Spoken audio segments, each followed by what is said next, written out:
어,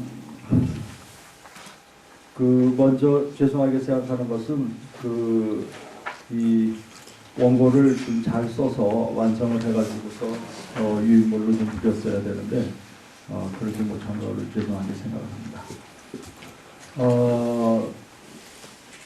제가 오늘 말씀드릴 것은 역사적 예수의 내용에 관한 얘기가 아니고 역사적 예수의 기독교의 기초를 둘 때 그것이 갖는 목회적 함의가 뭔가 하는 것을 이제 얘기하는 그런 주제나 역사적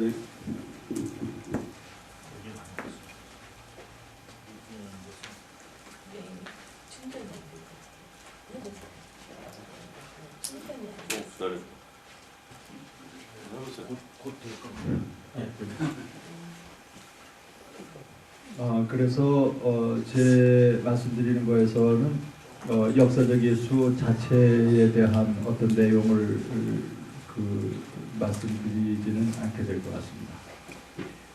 기독교 역사는 교리사적으로 이렇게 봤을 때 아마 역사적 예수와 신앙의 그리스도 사이의 일종의 시속게임의 역사다 이렇게 말할 수 있을 것 같습니다.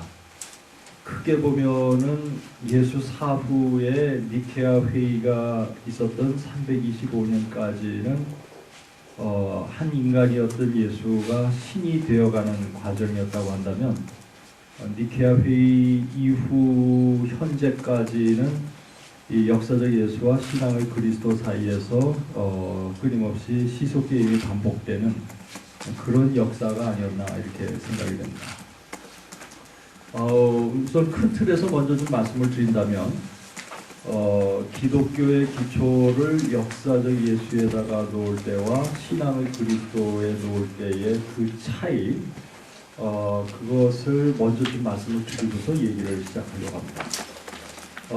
우선 역사적 예수에 놓을 때의 그 기독교는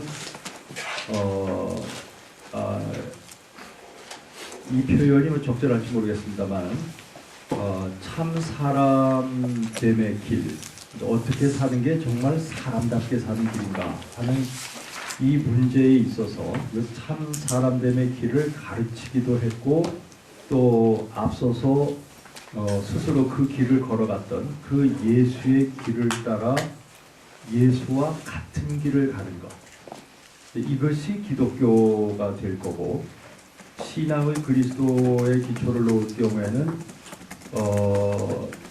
그 기독교는 예수를 하나님으로 믿고 그리고 그 예수 믿고 구원받고 천당 가는 것.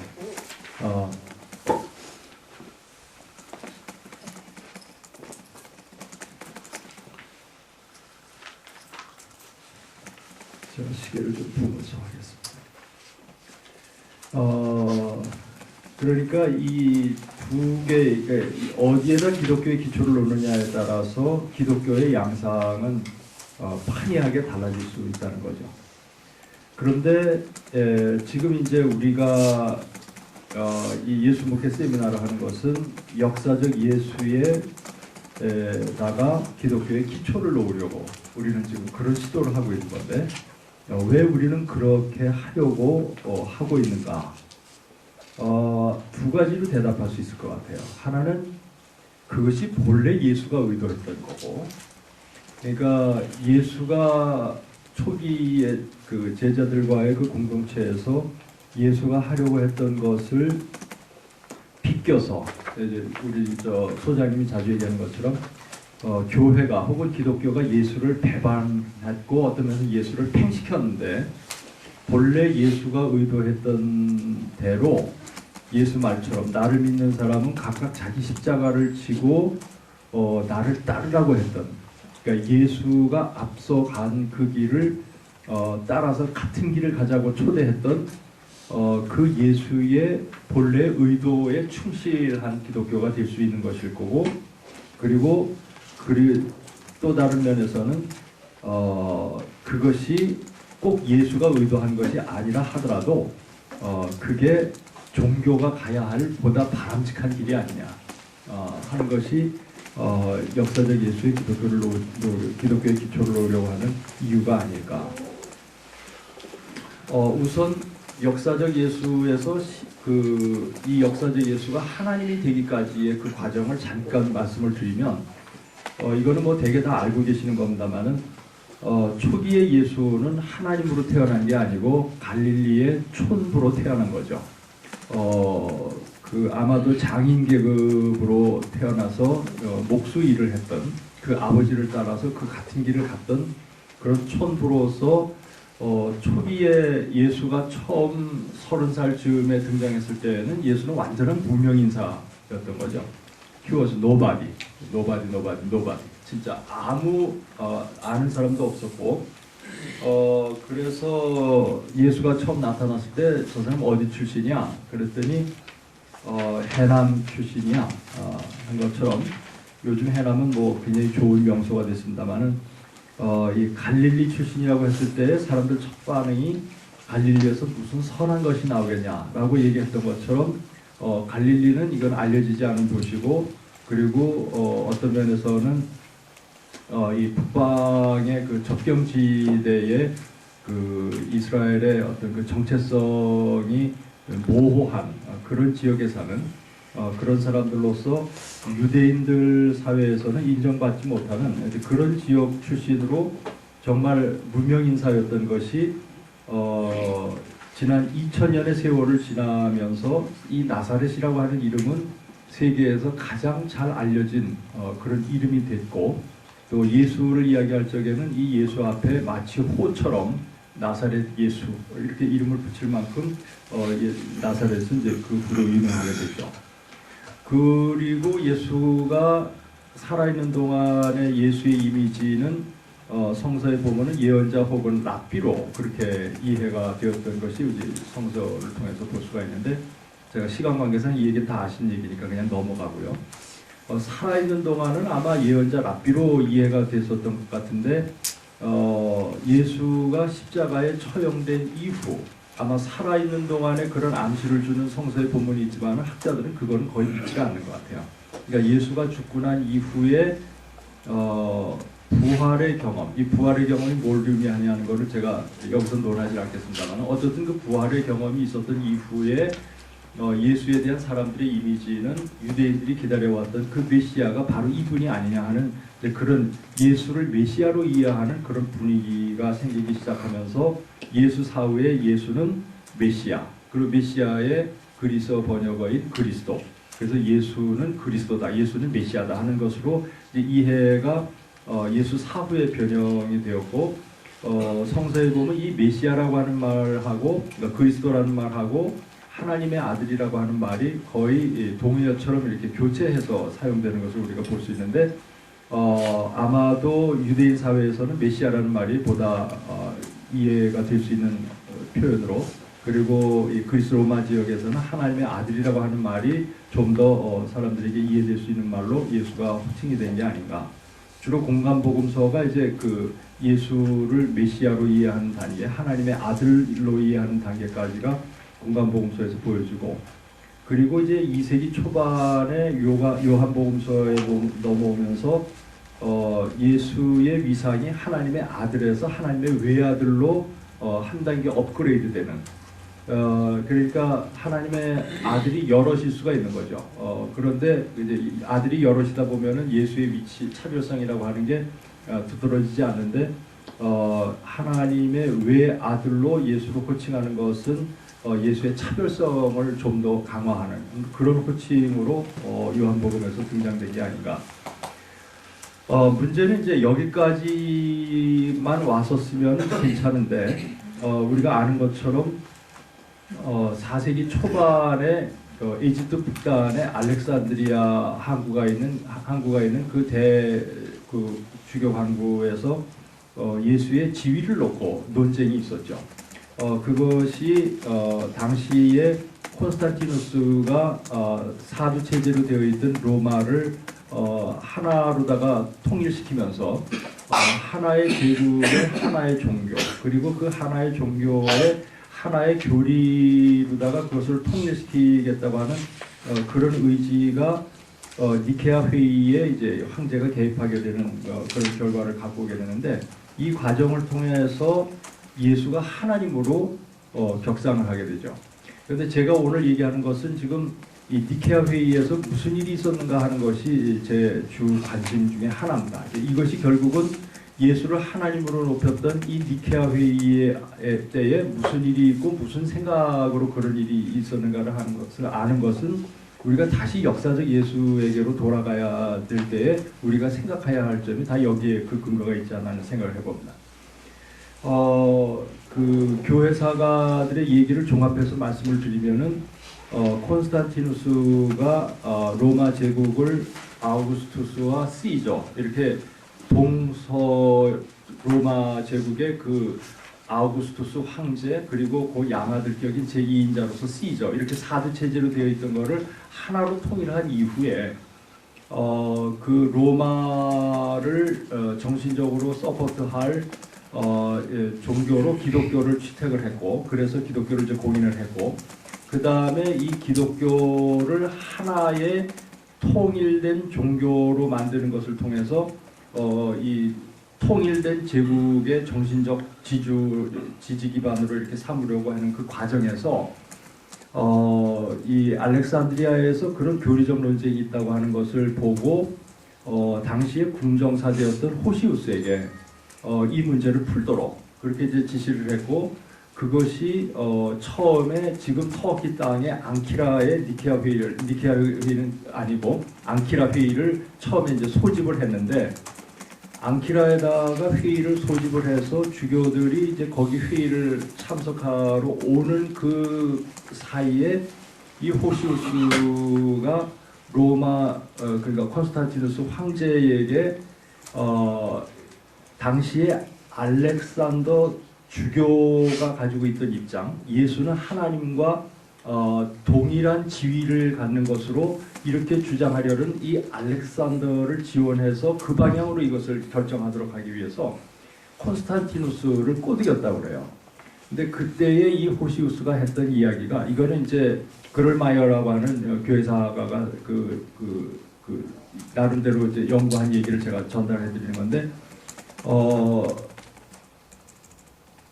처음에 황제는 이 분열된 기독교로는 이 통일 제국을 지원할 수 없다고 하는 그런 생각에 이 교리를 하나로 통일시키기만 하면 된다는 단순한 생각을 갖고 알렉산더처럼 예수를 하나님이라고 주장을 하던 아리우스처럼 예수는 신에 가까운 경지에 이른 인간으로 얘기를 하든 어느 쪽으로 통일되든 상관이 없었다는 거예요.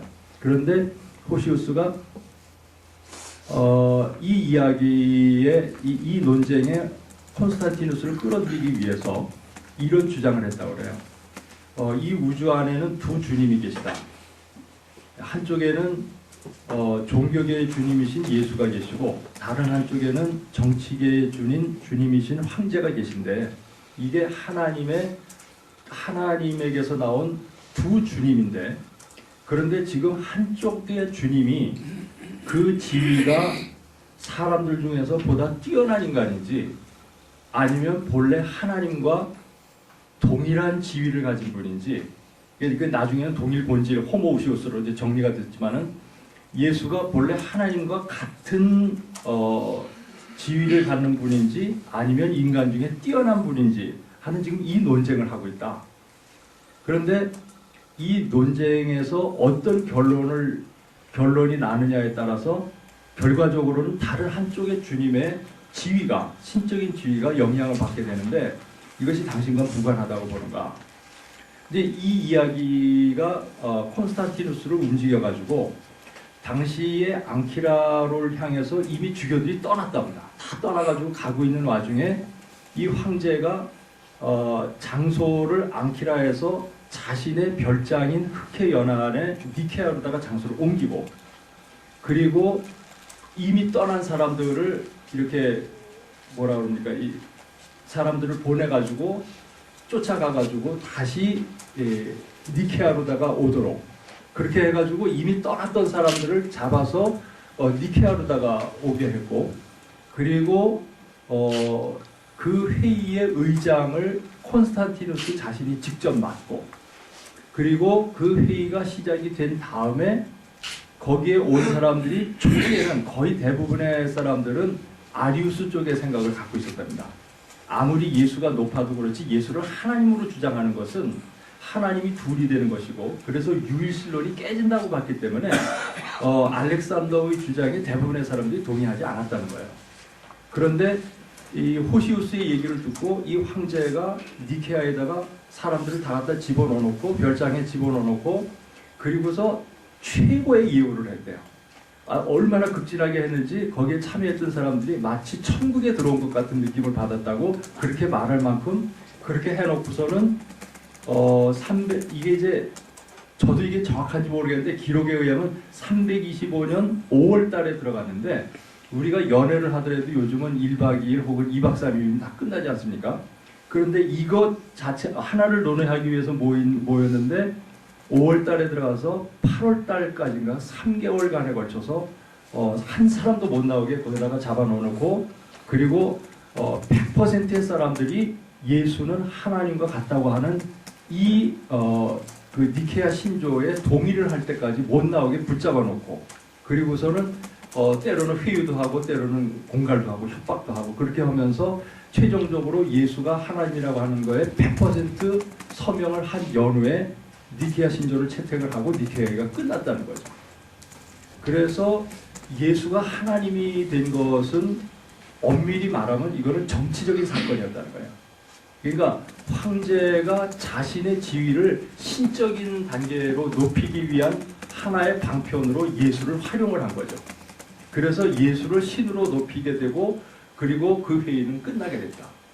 그런데 그때만 하더라도 대부분의 주교들은 아까 말씀드린 대로 예수를 신으로까지 높이는 것은 이건 너무 지나치다. 그래서 거기에 대부분 동의를 하지 않았는데, 이제 교회 사가들에 따라서는 AD 64년 이후에 기독교에 대한 박해가 시작돼서 313년에 그 박해를 종식시킬 때까지 근 250년 동안 기독교가 끊임없이 순교를 당하고 박해를 당했던 이런 어려운 시절이 있었기 때문에 사실은 이미 기독교인들이 피로감이 극도에 달했다. 그렇기 때문에 예수를 따라서 같은 길 감으로써 와야 했던 이 엄청난 박해와 순교를 이제는 더 이상 견뎌내기 어려운 그런 시점에 이 콘스탄티누스가 기독교를 공인을 하고, 그리고 니케아 신조를 통해서 예수를 신으로 높이는 이것이 어떤 면에서는 그 피로감에서 탈출할 수 있는 그런 계기가 됐기 때문에 사실상 주교들이 반대를 상당수가 했었음에도 불구하고 결국은 그 길을 가게 되고, 그리고 대부분의 그때 당시에 기독교인들도 묵시적으로 거기에 동의하게 된 그런 결과가 아니었는가. 되게 이제 그 정도의 얘기를 하고 있죠. 그러니까 이 니케아 회의에서 이런 과정을 통해서 예수가 신이 되었다고 하는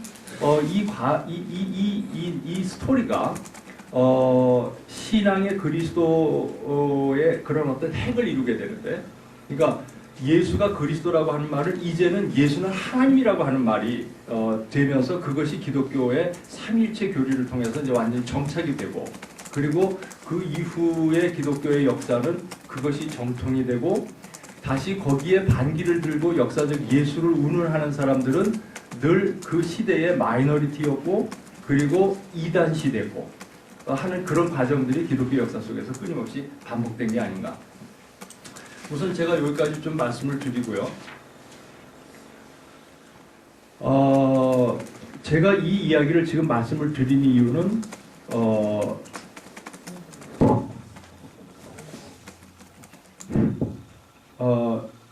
예수와 우리 사이의 거리라고 하는 것은 이 예수와 그리스도 사이의 거리에 정비례하는 게 아닌가 하는 이 얘기를 하기 위해서 제가 말씀을 드린 건데, 말을 바꿔서 얘기하면 무명인사였던 이 예수가 하나님이 되는 과정은 예수가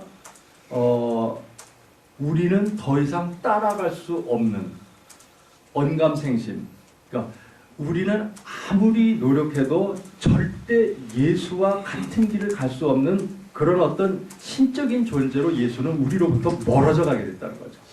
그러니까 가까이 하기엔 너무 먼 당신으로서의 그 예수가 하나님이 되는 것과 우리와 예수 사이의 이 거리는 정비례해서 이제는 더 이상 예수가 하나님이 되는 그 순간 우리는 과거처럼 예수를 신뢰하고 그분이 앞서갔던 그 길을 따라갈 수 있는 이 가능성은 사실상 차단돼 버리고, 이때부터는 예수에 대한 우리의 관계는 예수는 신앙의 대상이지, 예수는 신앙의 대상이고, 그리고 구속신앙으로 우리의 죄를 위해서 대신 십자가를 지고 죽고, 그리고 우리는 그 예수를 믿고 구원받고, 그리고 부가적으로 천당 가고 하는 이런 신앙 체계가 이때부터 만들어진 것이 아닌가. 일단 여기까지 말씀을 드리고요. 그동안 기독교계에서 역사적인 예수를 찾으려고 하는 노력을 계속 해왔죠. 그걸 이제 몇 가지만 좀 잠깐 말씀을 드리고, 그 흐름의 공통적인 특징을 이제 잠깐 말씀을 드리면, 물론 이제 초기 단계에서도 역사적 예수를 찾고자 하는 노력은 있었지만은, 크게 보면은 19세기의 구라파에서 우리 아는 것처럼 역사적 예수 연구가 한 번 있었죠. 그때 당시에는 어느 정도 그것이 대규모로 일어났냐면은 예수의 전기를 쓴 것이 300여 번쯤 나왔다고 합니다. 근데 복음서는 알다시피 이렇게 조금밖에 안 되는데, 그때 나온 전기들은 뭐 거의 300페이지, 400페이지, 어떤 거는 이렇게 500페이지짜리 2권으로 나온 이런 전기들이 이렇게 나왔는데, 물론 그것은 최종적으로 예수의 전기를 재구성하는 것은 불가능한 것으로 슈바이처가 판정을 내림으로써 그 역사적 예수에게가 종결을 내리기는 했지만은, 이때 당시에 19세기 연구가들이 하려고 했던 것은 뭐냐면, 계몽주의의 영향을 받아서 인간 이성 안에 도덕적인 능력이 감춰져 있는데, 예수는 살아있는 동안 살아가는 그 과정을 통해서 인간 안에 감춰져 있는 도덕적인 완전성을 그 삶의 과정을 통해서 완벽하게 실현해냈다고 하는 것을 전기를 통해서 보여주려고 했거든요. 그것이 이제 19세기의 하나의 그 전체적인 흐름이었다고 그러면, 1960년대에 와가지고서 또 한 번 역사적 예수 연구가 있었습니다. 그러니까 19세기의 그 역사적 예수 연구가 끝났다고 하는 종교 선언과 더불어 여러분들 아시는 것처럼 칼 바르트를 중심으로 하는 신정통주의가 나타나갖고 역사적 예수 연구는 끝났다고 했죠. 그런데 이제 1960년대에 다시 한번 역사적 예수 연구가 등장하게 되는데, 이것은 역사적 예수는 알 수가 없고 알 필요도 없다. 어제도 그런 얘기가 나왔습니다만은, 그런 결론을 내린 이후에 그리스도로 고백된 그 예수만이 우리 신앙의 대상이 되는 거라고 하는 이런 주장이 끊임없이 이제 신정통주의를 통해서 나오게 되는데, 그 신정통주의의 같은 그룹 안에 있던 불트만의 제자들을 중심으로 해가지고 아무리 예수가 메시아로 고백된 이 사도 전승이 중요하고 그것만이 우리의 신앙을 결정할 수 있다고 하는 생각이 중요하다 하더라도, 예수가 그리스도로 고백되게 된 그 저변에 역사적 예수의 삶의 과정이 있는데, 그 삶의 과정을 모르고 예수를 그리스도로 고백한다고 그런다면은, 이것은 우리가 소문만 듣고 예수를 메시아로 믿는 격이 되어버리기 때문에 잘못하면 가연설에 빠질 수 있다 하는 이제 이런 주장과 더불어 1960년대에 예수의 메시아 고백이 역사적인 기초를 갖추지 못할 경우에 가연설에 빠질 수 있다고 하는 이 위험성 때문에 역사적 예수 연구를 하게 됐고, 그 역사적 예수 연구를 통해서 그리스도 고백에 정당성을 부여하려고 했죠. 이게 이제 1960년대의 일이고요. 그리고 그 이후에 이제 우리가 이제 요즘 관심하는 1982년에 이 캘리포니아 지역의 역사적 예수 연구하시는 분들이 지저스 세미나를 만들고, 그래서 역사적 예수 연구의 제3기를 맡게 되는데, 근데 이때의 역사적 예수 연구는 그 이전과 또 성격이 좀 다른 것이, 이때에는 예수의 삶 전체에 관통하고 있었던 예수의 비전, 예수가 가지고 있었던 이 삶의 비전이 뭔가 하는 것을 이렇게 통으로 이렇게 찾아내려고 하는 그런 노력을 기울이게 되고, 그것이 제 기억으로 아마 1995년 전후로 해서 그 82년부터 시작된 역사적 예수 연구의 결과물들이 엄청나게 쏟아져 나왔고 그게 이제 한국기독교연구소를 통해서 국내에도 소개가 되었고서 오늘 이제 이 모임까지 이렇게 만들어지게 된 과정이 있었죠. 제가 3기에 걸친 역사적 예수 연구 그 과정을 말씀을 드렸는데 이 연구에 공통의 흐름이 있었다고 그런다면은 이 역사적 예수 연구하는 사람들은 하나의 공통적인 생각을 갖고 있었는데 그것은 역사적인 예수의 기독교의 기초를 두어야 그래야 기독교인들이 예수가 갔던 그 길을 따라서 같은 길을 갈 수 있다. 그게 본래 기독교의 본 모습이 아니냐. 이게 이제 역사적 예수 연구하는 사람들은 이것을 끊임없이 이제 얘기하고 싶었고 이것이 바로 예수가 제자들에게 원했던 길이었고 그리고 기독교가 본래 가야 할 바른 길이 이 길이 아니겠는가. 이제 아마 우리도 지금 그 흐름 속에 있는 것이 아닌가 생각을 합니다. 이제는 제가 다른 각도에서 그러면 니케아 회의 때도 그렇고요. 지금도 그렇고 기독교의 주류는 역사적 예수의 기초, 기독교의 기초를 두려고 하기보다는 신앙의 그리스도, 그러니까 신앙의 그리스도라고 그러지만은 예수를 하나님으로 믿는 그 신앙의 기초 위에 기독교의 털을 두려고 하는 경향이 있거든요. 왜 그럴까? 이제부터 제가 얘기하고 싶은 건 그런 겁니다. 한쪽에서는 역사적 예수를 다시 재발굴하고 거기에 기초를 둬야 된다고 하지만 이건 늘 마이너리티였습니다. 여러분들 그 댄 브라운의 뭐지? 다빈치 코드. 죄송합니다. 그 다빈치 코드를 자세히 이렇게 읽어보면은 그 다빈치 코드의 이야기의 그 성배를 찾아서 끊임없이 이렇게 찾아가는 그 과정은 사실은 역사적 예수의 기초를 두었던 이 아리우스 전통의 그 뿌리를 찾는 것과 맥을 같이 하고 있습니다. 내용을 자세히 읽어보면 그렇습니다. 그러니까 이 역사적 예수는 마이너리티였고 이 역사적 예수의 기초를 두려고 하는 사람들은 늘 숨어서 그늘진 곳에서 조용하게 그 길을 걸어갔지 이게 머저리티가 돼갖고 기독교의 주류를 형성해 본 적이 없다는 거죠. 그러니까 늘 그렇게 됐고 기독교의 주류를 형성한 것은 예수를 하나님으로 믿는 이 그리스도 고백에 기초를 둔 기독교만이 항상 주류를 이루어왔다. 그렇죠? 지금도 그렇죠. 왜 그럴까? 첫 번째, 목회자들이 역사적 예수 연구하는 것에 대해서 굉장히 부정적이고 그리고 신앙의 그리스도를 선호하는 그 이유는 뭘까? 그 얘기를 하기 전에 제가 먼저 한 가지 니케아 회의와 관련해서 한마디 먼저 말씀을 드리면 예수를 하나님으로 높이는 이런 신앙의 그리스도를 선택하는 것은 이것은 목회자와 평신도와 신학자와 정치가의 합작품이었다. 이 네 개의 집단이 일종의 공모를 한 거죠. 그래서 예수를 하나님으로 높이려고 하는 것은 비단 목회자만 원한 것이 아니고 평신도들도 그걸 원하고 그리고 신학자도 그걸 원하고 그리고 정치가도 그걸 원한다는 거죠. 그러니까 이 사자의 합작에 의해서 신앙의 그리스도라고 하는 이 캐리그마가 만들어졌는데 이제 제가 그 이유를 조금 말씀을 좀 드리려고 합니다. 먼저 목회자가 왜 신앙의 그리스도를 선호하는가? 이건 뭐 다 짐작하는 거죠. 아주 단순한 문제 같습니다. 목회자 자신이 예수의 길을 따라야 하는 부담에서 자유롭다고 하는 겁니다. 이게 말은 그렇게 얘기를 안 하지만 역사적 예수를 이야기하게 되면 그 예수를 따라야 되는 부담이 잇따르게 돼요. 역사적 예수를 공부하게 되면 마지막 남는 질문은 뭐냐면 그럼 나는 어떻게 살 거냐 하는 거예요. 예를 들어서 제가 교목으로서 연세대학교에서 기독교의 이해 과목을 학생들에게 가르쳐요. 한 학기 내내 역사적 예수 얘기를 해요. 그래서 예수가 어떤 배경에서 태어났고 뭘 가르쳤고 어떻게 살았고 왜 죽어야 했고 또 부활이 도대체 뭘 의미하고 이런 것을 역사적 맥락에서 한 학기 동안 설명을 하거든요.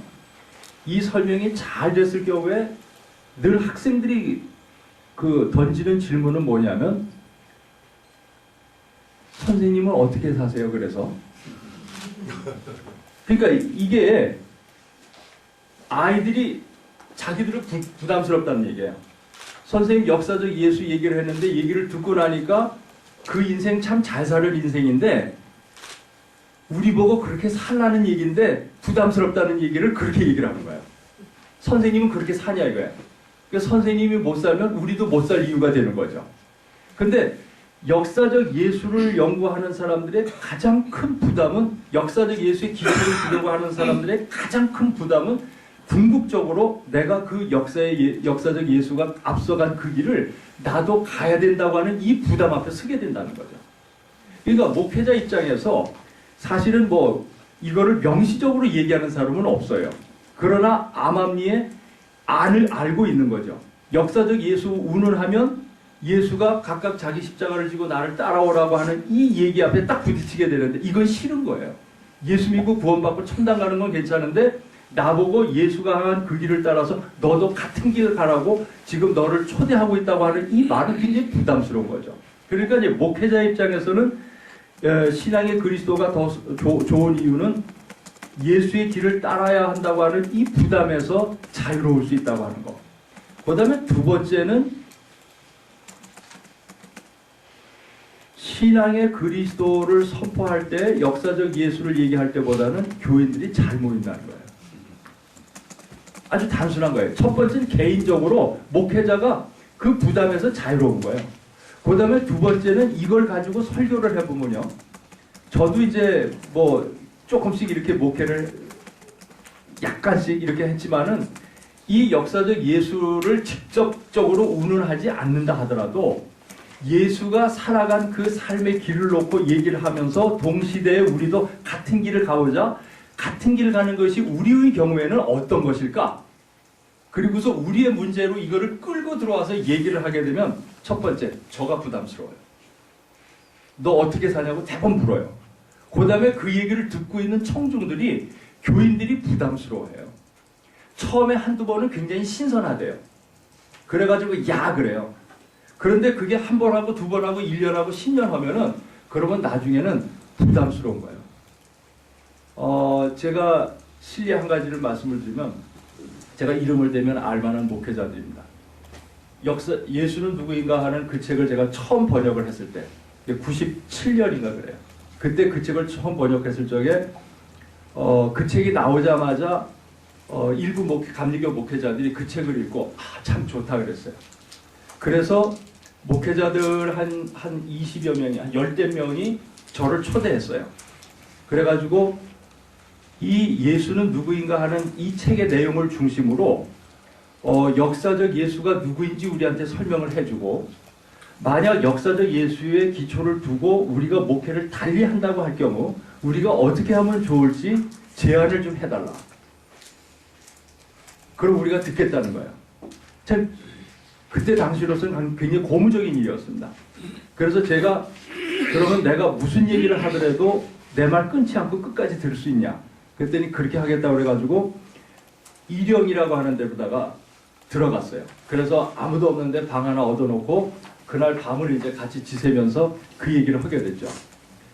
그런데 얘기를 이제 다 했어요. 그러면서 제가 마지막에 뭐라고 얘기를 했냐면 만약 우리가 역사적 예수의 기독교의 기초를 두고 새롭게 예수 목회를 한다고 할 경우 제일 첫 번째 걸리는 질문은 당신들이 정말 예수가 갔던 길이 참으로 사람답게 사는 길이라고 믿느냐? 이게 첫 번째 걸리는 문제다. 거기에 대해서는 어쩌면 쉽게 대답할 수 있을지 모른다. 그 다음에 두 번째 질문은 그러면 당신들이 예수가 갔던 그 길을 따라서 갈 용의가 있느냐? 두 번째 질문. 그 다음에 세 번째 질문. 만약에 예수의 길이 옳은 길이 올바른 삶의 길이었다고 믿고 당신들이 그 길을 갈 용의가 있다고 그러면 앞서서 그렇게 살고 그리고 교인들에게 매주 이것을 주제로 설교할 수 있겠는가? 세 번째. 그렇다면 예수 목회 할 수 있다. 이게 이 설교를 뿐만 아니라 사실은 예배, 목회의 모든 패턴을 바꾸는 거죠. 예배 순서도 바꿔야 될 거고, 성경 공부하는 패턴도 모든 걸 다 바꿔야 되는데 그걸 목회라고 하는 말로 뭉뚱그린다고 그런다면 설교를 중심으로 하는 목회 패턴을 다 바꿔야 될 텐데 이거 할 수 있겠는가? 그러면서 이제 제가 질문을 던졌고 그 다음에 이제 제가 대답을 기다리는 시간이 됐는데 아마 한 3, 4분 지났는데 아무도 대답하는 사람이 없었어요. 그리고서 나중에 한 3, 4분 지나서 한 30대 되는 후배가 얘기를 하기를 오늘 사실 역사적 예수 얘기 듣고 목회 패턴을 한번 바꿔보자는 뜻에서 모이긴 했는데 오늘 얘기 들어보니까 아무래도 안 되겠다고 다시 그냥 신앙의 그리스도 중심으로 목회를 해야 될 것 같다. 아무래도 이건 좀 어려울 것 같다. 잘했습니다. 그러고서는 그날 모임이 끝났었습니다. 근데 그만큼 이 역사적 예수의 기독교의 기초를 둔다고 그럴 적에 가장 크게 걸리는 사람은 목회자 자신입니다. 이게 이제 우리 예수 목회라고 하는 것이 이제 그런 점에서 목회자 자신이 이 역사적 예수의 기초를 두려고 할 적에는 내가 그 길을 앞서서 가야 되고, 그렇죠. 그러려면 이제 뭐 어디 감독 나가려고 하는 생각, 뭐 이런 거, 뭐 감리사하고, 뭐 하고 하는 그런 우리들 안에 그런 감추어져 있는 그런 어떤 욕망의 세계들을 이 예수에 비추어서 재검토를 해야 될 것이고, 그리고 예수가 갔던 그 길을 우리가 따라가야 되는데 이 부담이 우선 크다. 둘째는 교인들에게 내가 이 이야기를 할 수가 있겠는가. 예를 들어서 부자가 하늘나라에 들어가는 것은 낙타가 바늘구멍 들어가는 것보다 어렵다고 하는데 부자가 많은 대형교회의 담임 목사가 그 부자들 앞에서 과연 이 설교를 할 수가 있겠는가. 하나님과 재물은 동시에 섬길 수가 없다. 이쪽을 좋아하면 저쪽을 싫어하게 되고 저쪽을 좋아하면 이쪽을 좋아하게 되고 그래서 이 둘은 동시에 섬길 수가 없다고 하는 이 말을 예수가 했는데 이것을 본문으로 설교하는 것이 이게 참 쉬운 일이 아니거든요. 특별히 부자가 많은 그런 교회에서 예수의 이 말을 가지고서 과연 설교할 수 있겠는가. 그러니까 이것이 또 한번 걸린다. 그 다음에 세 번째는 이 목회자들이 신앙의 그리스도를 선호하는 또 하나의 이유 가운데에는 그렇게 해야 정부의 협조도 잘 받을 수 있다. 이게 이제 작은 교회는 별로 해당이 안 되는 것 같아요. 그런데 큰 교회의 경우에는 이게 이제 문제가 되죠.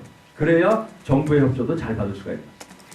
그 다음에 이제 평신도의 경우에 신앙의 그리스도를 선호하는 것 역시 마찬가지죠. 평신도가 신앙의 그리스도를 선호하는 첫 번째 이유는 이렇게 가야 목회자가 평신도가 일상적으로 살아가는 삶에 더 이상 관여하지 않는다는 거예요. 그러니까 평신도는 교회를 나가지만 내가 어떻게 사느냐 하는 문제에 대해서 목회자가 관여하길 원치 않아요. 그렇죠?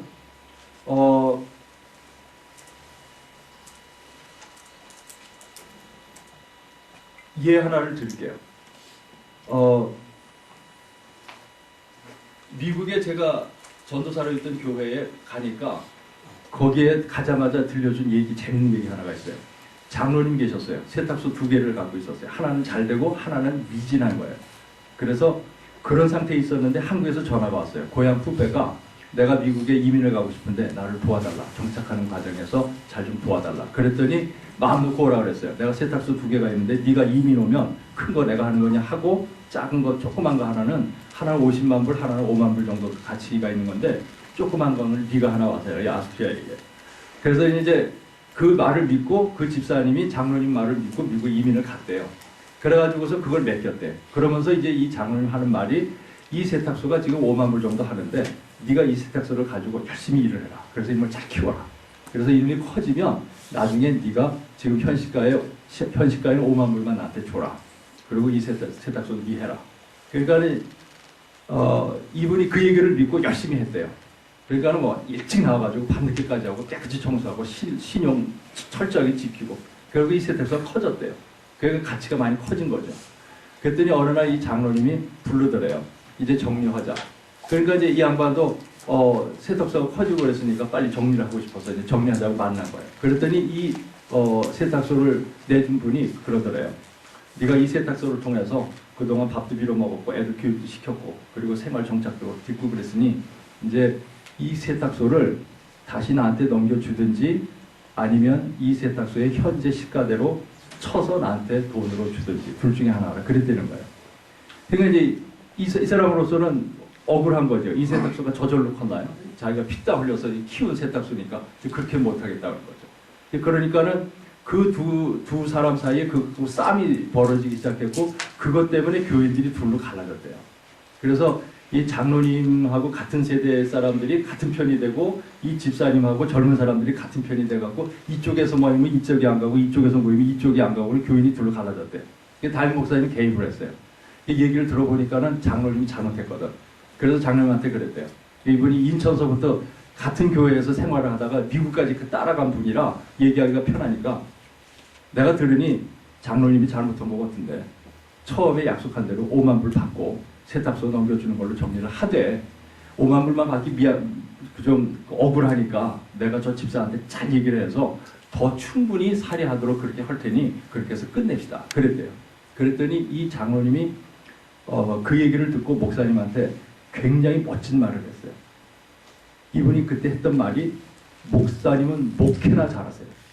사업은 내가 합니다. 그랬대요. 근데 저는 이 얘기 굉장히 재밌게 들었는데 그러니까 이 목사님이 목회나 잘하라는 말은 예수 믿고 구원받고 천당 가는 이 얘기만 잘하라는 거지. 내가 일상적으로 내 사업의 세계 속에서 어떤 식으로 인생을 살아가든 그거 관여하지 말라는 얘기거든요. 그러니까 저는 이게 역사적 예수 문제하고도 연관이 있다고 보는 거죠.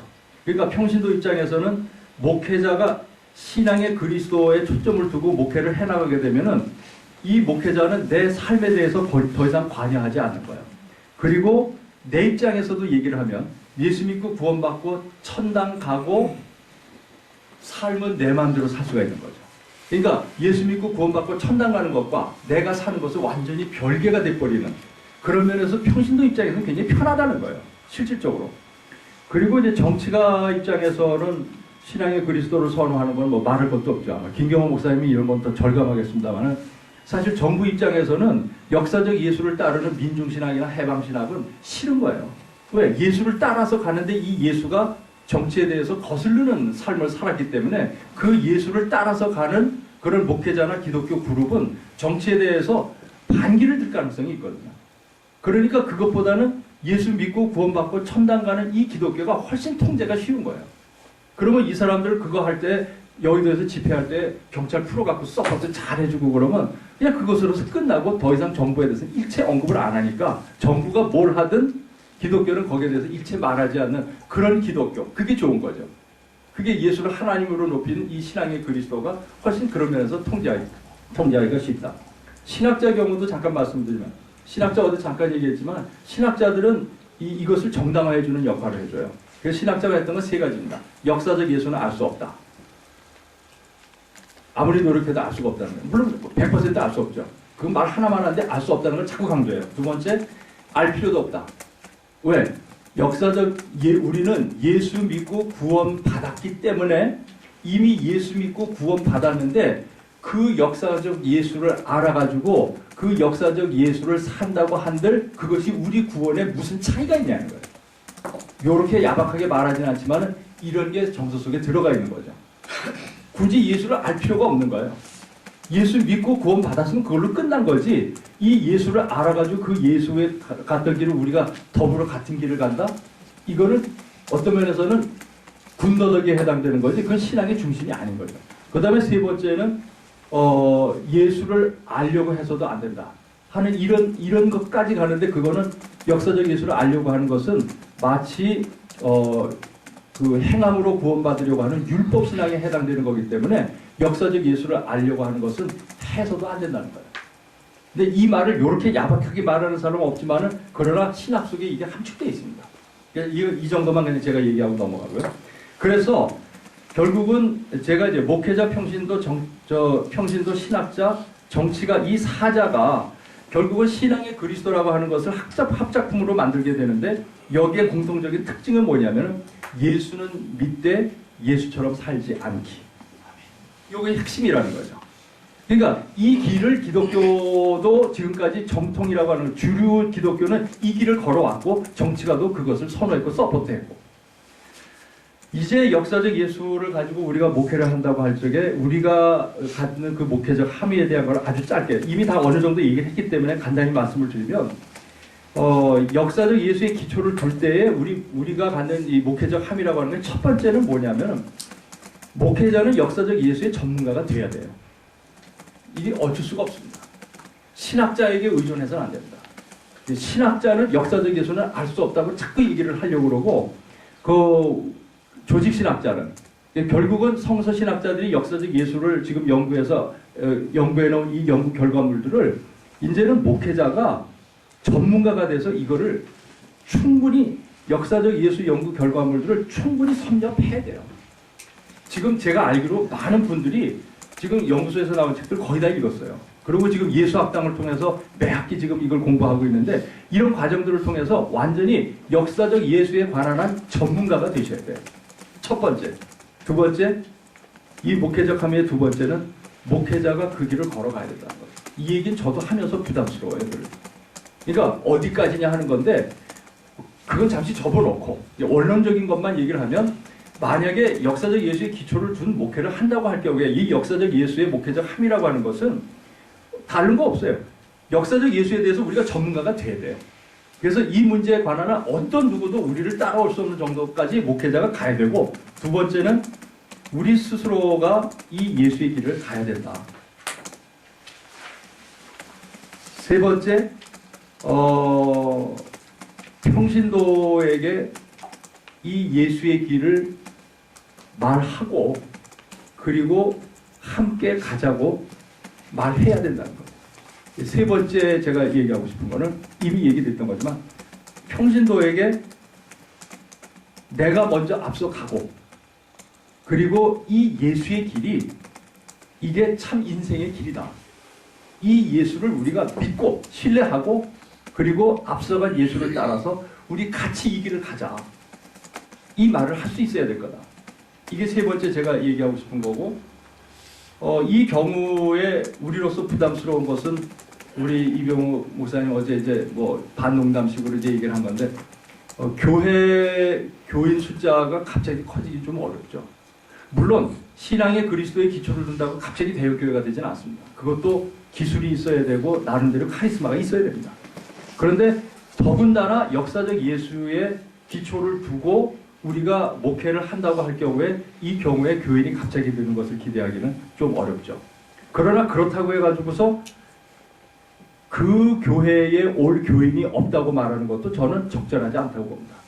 적어도 이 나라에 그런 길을 가는 교회와 목회자를 찾고 있는 한국 사람들이 상당수가 저는 있다고 봅니다. 그러니까 우리가 정말 제 길을 간다고 그럴 경우에 그런 목회자를 쫓아서 그런 교회를 쫓아서 올 교인들은 상당수가 있을 것이다. 넷째로 네 번째 목회적 합의는 이제 뭐 진짜 이거는 김경호 목사님이 아주 절감하시는 거지만은 역사적 예수의 기초를 두고 우리가 목회를 하게 될 때에 우리가 감수해야 할 또 하나의 문제는 이 사회가 하늘의 뜻을 거슬러서 거꾸로 갈 때 우리가 예수의 길을 따르는 사람으로서 이 사회 문제에 관심을 가져야 된다고 하는 것, 그리고 이 사회 문제에 관심을 갖는 것이 많은 경우는 정부가 가는 길하고 충돌될 가능성이 있다고 하는 것. 이것을 감수할 수 있어야 된다고 하는 것.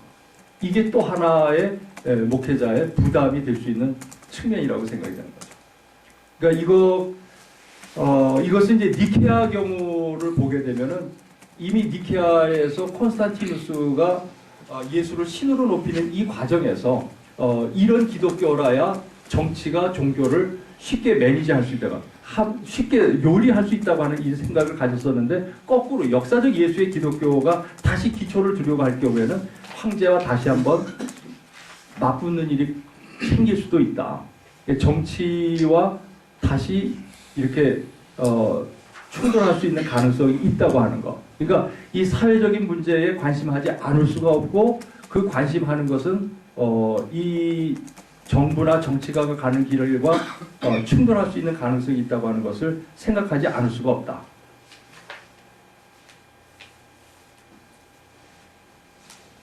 제가 여기까지 말씀을 드리고 그냥 나가는 말 한 말씀만 드리면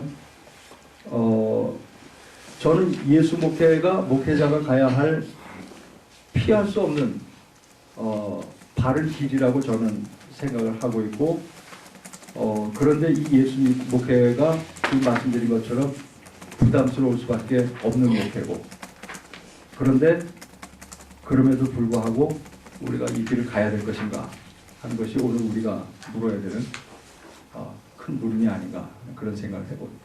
여기까지 마치겠습니다.